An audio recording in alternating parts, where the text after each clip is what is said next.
זה היה בסוף הקיץ, האוויר היה חמים, הוא רכב על אופניים, לה היה מבט תמים, הם הביטו בעיניים וידעו זאת אהבה, והשמש בינתיים נעלמה בים.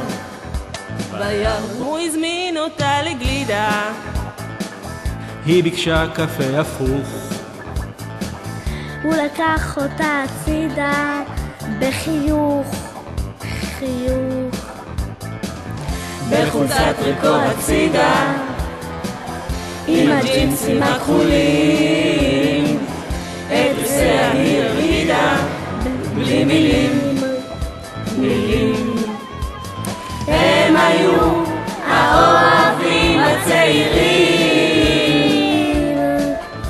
ברגעים הכי יפים של החיים. העולם שייך תמיד לאוהבים הצעירים, ברגעים הכי יפים של החיים. מתחבקים ומסתכלים אל בחלונות הראווה, ורואים מול העיניים אהבה, ואחר כך בקולנוע הצגת חצות, אי אפשר עכשיו לשמוע, הוא אומר לה סוד, בסוד הוא אמר לה בואי הנה וליטף את שערה,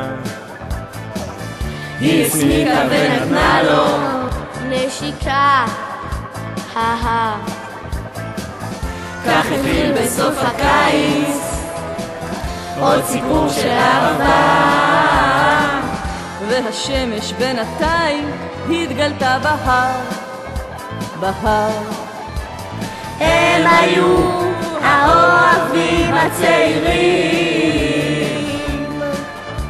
ברגעים הכי יפים של החיים. העולם שייך תמיד לאוהבים הצעירים, ברגעים הכי יפים של החיים.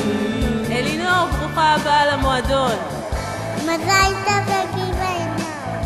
מזל טוב לגיל ואלינור, אוהבים אתכם יעל, כליל, שוהם ואריאל ואילי. מזל טוב! מזל טוב לגיל ואלינור. לגיל, אנחנו רוצים לנסוע בטונקר שלך. מזל טוב לגיל ואלינור, ים חג שמיים. הם היו האוהבים הצעירים, תמשיכו להיות אוהבים צעירים, ברגעים הכי יפים של החיים. הבנות מחכות כבר לעשות בייביסיטר. העולם שייך תמיד לאוהבים הצעירים, ברגעים הכי יפים של החיים.